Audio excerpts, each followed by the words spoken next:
जिस तरह का आपको इस वीडियो में जो बैकग्राउंड दिख रहा है, शाम का अंधेरा छा रहा है, ठीक इसी तरह के हालात अब राजधानी तेल अवीव ईरान में लग रहा है। दरअसल युद्ध के 9वें दिन इतनी भयानक घटनाएं हुई हैं कि आप कल्पना नहीं कर सकते हैं। अब ये युद्ध जो है वो परमाणु युद्ध की तरफ बढ़ रहा है। जहां ईरान के रिफाइनरी और तेल के अड्डों पर हमला हुआ है, ईरान में पानी की टंकियां उड़ा दी गई है, पानी पावर सप्लाई को काट दिया गया है, जहां पानी की प्यूरिफिकेशन होती थी, जहां समुद्री पानी पीने के लिए उसको शुद्ध बनाया जाता था, उन जगहों पर हमले हो रहे हैं। और जवाब में ईरान ने भी, चाहे हाइफा हो या फिर तेल अवीव हो, जो इजराइल की राजधानी है और बड़ा बंदरगाह वाला शहर है, वहाँ पर भी उसके इलेक्ट्रिसिटी पर हमला किया है।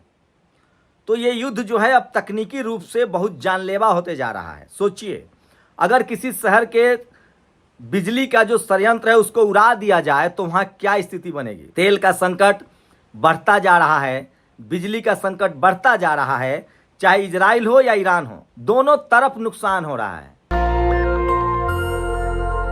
अमेरिका बस तमाशा देख रहा है। अमेरिका की नज़र ईरान के तेल पर है।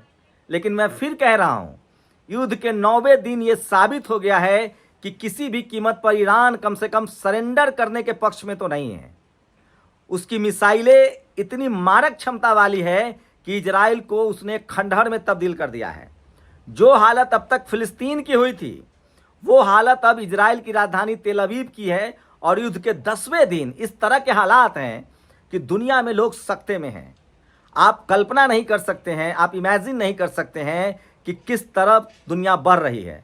आप बस अंदाज़ा लगाइए, सोचिए कि जिस शहर में आप रहते हैं वहाँ की बिजली चली जाए, आपको तेल न मिले, पेट्रोल और डीजल, आपको खाना बनाने के लिए गैस न मिले और पीने के लिए पानी न मिले, तो सोचिए आपके साथ क्या होगा। ये कितनी बड़ी बर्बरता है। युद्ध के भी नियम होते थे, चाहे वो यूएन चार्टर हो, जिनेवा संधि हो, उसके मुताबिक युद्ध में आप सिर्फ मिलिट्री ठिकानों को निशाना बना सकते थे। आपको रिहायशी इलाकों में बम नहीं गिराना था, स्कूल पर बम नहीं गिराना है, अस्पताल पर बम नहीं गिराना है, जो कॉलोनी होती है वहाँ बम नहीं गिराना है। आप सिर्फ मिलिट्री अड्डों का ही पर ही निशाना साध सकते हैं। और अभी तक ईरान इस नियम को मान रहा है, लेकिन अमेरिका और इजराइल ने इस नियम को धत्ता बता दिया है। सबसे पहले रिफाइनरी पर बड़ा हमला तेहरान में इजराइल की तरफ से हुआ।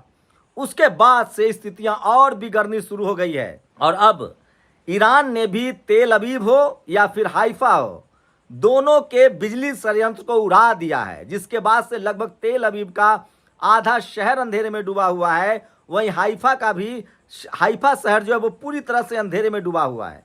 ये इतना भयानक है कि हम वो तस्वीरें नहीं दिखा सकते हैं। सायरन बजने के बाद लोग बंकर में चले जाते हैं। बंकर में ऑक्सीजन आए, इसके लिए एसी का चलना ज़रूरी है। बंकर में लाइट बहुत ज़रूरी है। अब सोचिए, बंकर में अगर आप घुस गए हैं और आपको हवा नहीं मिल रही है, आपको बिजली नहीं मिल रही है, तो आपकी ज़िंदगी कितनी नारकीय हो सकती है, आप इसका सिर्फ अंदाज़ा लगाइए। लेकिन स्थिति इससे भी उलट है। तेहरान में जो आग की लपटें हैं वो ख़त्म नहीं हो रही है, क्योंकि बड़े रिफाइनरी में विस्फोट किया गया है। उसका तेल जैसे जैसे रिसता जा रहा है, आग वैसे वैसे भयानक होता जा रहा है। ईरान में कई ऐसे शहरों में पानी के जो सप्लाई था उसको काट दिया गया है। समुद्र से जो खारा पानी होता है, उसको जो पीने लायक बनाया जाता है, उसको काट दिया गया है। और ये अमेरिका और इजराइल की वो नीति है जिसकी वजह से उनकी कोशिश थी कि ईरान के लोग खुद सड़कों पर निकलेंगे और अपनी सरकार के खिलाफ बगावत करेंगे। लेकिन ऐसा कुछ नहीं हो रहा है। खामनेई की शहादत के बाद, जिसको लेकर भी अटकलें लगाई जा रही है, कहा जा रहा है कि ये खबर भी झूठी है। इस पर विस्तार से बात करेंगे, आगे बताएंगे क्या हो सकता है इसका प्लान। क्या ईरान ने खबर प्लांट किया था कि खामनेई की शहादत हो गई है, या अमेरिका ने प्लांट किया था कि खामनेई की शहादत हो गई है, और इसका क्या इम्पैक्ट हुआ है उस पर बाद में बात करेंगे। सबसे पहले ईरान में जिस तरह से तेहरान में जो फ्यूल टैंक है उसको बर्बाद किया गया, जिस तरह से वहाँ के पानी की सप्लाई पर हमला हुआ, उसके बाद ईरान ने बड़ा पलटवार किया है। ईरान ने लगभग खाड़ी देशों में अमेरिकी सैनिक अड्डों को ध्वस्त कर दिया है। ये एक सैनिक युद्ध है। अभी भी ईरान की कोशिश है कि किसी भी देश में उसके नागरिकों को हताहत न किया जाए, उसके जो रिहायशी इलाके हैं जहां इंसान रहते हैं उस पर हमला ना हो। ईरान अभी भी सिर्फ और सिर्फ मिलिट्री अड्डों पर, जो सैनिक अड्डे हैं, उसको निशाना बना रहा है। वो युद्ध के नियमों को मानता रहा है और इसी वजह से अब तक अमेरिका को सिर्फ और सिर्फ अपनी सैनिकों का नुकसान उठाना पड़ रहा था। लेकिन अब धीरे धीरे ईरान का धैर्य जवाब दे रहा है। दरअसल अमेरिका की कोशिश है कि ईरान के लोग बगावत पर उतर जाएं, लेकिन ऐसा हो नहीं रहा है। और अब ईरान ने भी इजराइल की राजधानी तेल अवीव में रिहायशी इलाकों पर बमबारी शुरू कर दी है। नतीजा यह है कि एयरपोर्ट पर भगदड़ मचा हुआ है और ईरान ने बाकायदा चेतावनी जारी की है कि हम नहीं चाहते हैं कि हमारे हाथों कोई निर्दोष इजरायली मारा जाए, इसलिए हम आपसे गुजारिश करते हैं कि आप कृपया देश को छोड़कर चले जाएं, क्योंकि जिस तरह से हम पर हमले हो रहे हैं हम भी अब आम इजरायलियों को निशाना बनाएंगे। सोचिए, इजराइल ने इससे पहले फिलिस्तीन पर इसी तरह की बमबारी की थी, लेबनान पर इसी तरह की बमबारी की थी, यमन पर इसी तरह की बमबारी की थी और अब वो ईरान पर इसी तरह की बमबारी कर रहा है, जिसके बाद ये साफ हो गया है कि ईरान अब इस बदले को आगे दोहराएगा। ईरान के प्रमुख ने कहा है, जो बनाए गए हैं, और सेना के जो प्रमुख अधिकारी, उन्होंने कहा है कि यह युद्ध जितना लंबा खींचेगा उसके पास खोने के लिए कुछ नहीं है, लेकिन उसके मिसाइल के जो भंडार हैं वो सुरक्षित हैं। दरअसल ईरान की तरफ से एक लगातार कोशिश हो रही है। हथियारों का रेप्लिका, फाइटर प्लेन का गुब्बारा वाला रेप्लिका है, उसके बड़े बड़े मिसाइल्स के गुब्बारे वाले रेप्लिका हैं, जिसको बाकायदा हवा भरा जाता है, जो मेड इन चाइना है, और उसको देख उसको फुलाकर छोड़ दिया जाता है। सैटेलाइट से वो किसी हथियार की तरह दिखते हैं कि ये देखिए, ये फाइटर प्लेन है, ये मिसाइल है, और उस पर अमेरिका अपने हथियार छोड़ता है, अपने मिसाइल दागता है। पैट्रियट मिसाइल हो जिसकी लागत करोड़ों में है, और वो सिर्फ रेप्लिका को, जो गुब्बारा है, उसको फोड़ता है, और इससे अमेरिका के मिसाइल्स खत्म हो रहे हैं। अमेरिका की कोशिश थी कि हम ईरान के जो आयुध फैक्ट्रियां हैं, जो उसके मिसाइल से, उसको बर्बाद कर दिया जाए। तो ये नई तकनीक का इस्तेमाल हो रहा है और इसी वजह से ईरान के मिसाइल बर्बाद नहीं हो रहे हैं, और अमेरिका के सैटेलाइट जो तस्वीरें मिल रही है अमेरिका को, वो उसको मिसगाइड कर रहा है, और इस वजह से अमेरिका पर आर्थिक बोझ बढ़ता जा रहा है। एक नई तरह की तकनीक है जिसको ईरान ने अपनाया है, और इस तकनीक से अमेरिका को शुरुआत में बड़े नुकसान हुए हैं, और इस वजह से अब अमेरिका कंफ्यूज है कि वो कहाँ मिसाइल मारे। कहीं वो नकली फाइटर प्लेन तो नहीं है, कहीं वो नकली मिसाइल तो नहीं है। ये भी बात सामने आ रही कि ईरान ने अपने मिसाइल्स जो हैं वो इतने सुरक्षित रखे हुए हैं कि उस तक उसकी पहुंच नहीं है। पिछले युद्ध में भी स्प्रिट 2 बॉम्बर से अमेरिका ने बमबारी की थी और कहा था कि हमने ईरान के मिसाइल्स और परमाणु अड्डे को ध्वस्त कर दिया है, जो अब साफ हो गया है कि 9 दिन आज हो चुके हैं।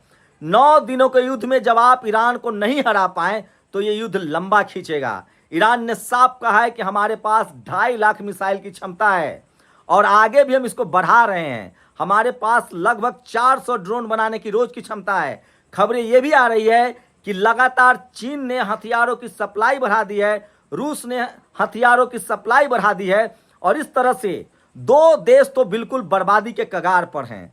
ईरान के पास खोने के लिए कुछ नहीं है, और इजराइल जो है वो अपनी बादशाहत खो चुका है, और अमेरिका में युद्ध के प्रति इतना गुस्सा बढ़ गया है कि लोग न्यूयॉर्क में सड़कों पर उतर आए हैं, क्योंकि 9-10 देशों में अमेरिकी सैनिकों का अड्डा ध्वस्त हो गया है और अमेरिकी सैनिक मारे गए हैं। ईरान के मिसाइल भले अमेरिका तक नहीं पहुंच रहे हों, लेकिन खाड़ी देशों में जहां जहां अमेरिकी सैनिक अड्डे हैं उनको निशाना बनाया जा रहा है, और ये जो नुकसान है वो अमेरिकियों को बर्दाश्त नहीं हो रहा है।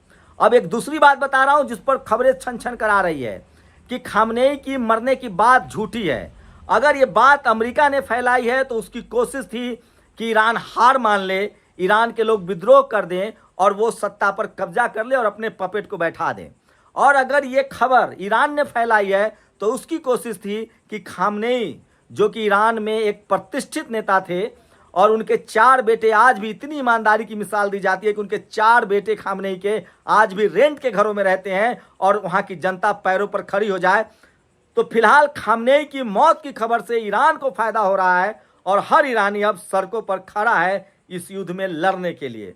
तो इस खबर से अमेरिका का तो फायदा नहीं हुआ, ईरान जरूर एकजुट हो गया है, लेकिन अब तक कहा जा रहा है कि खामनेई की शहादत हुई है और अमेरिका अब जानबूझकर इस तरह की खबरें फैला रहा है ताकि ईरानी जनता को फिर से गुमराह किया जा सके।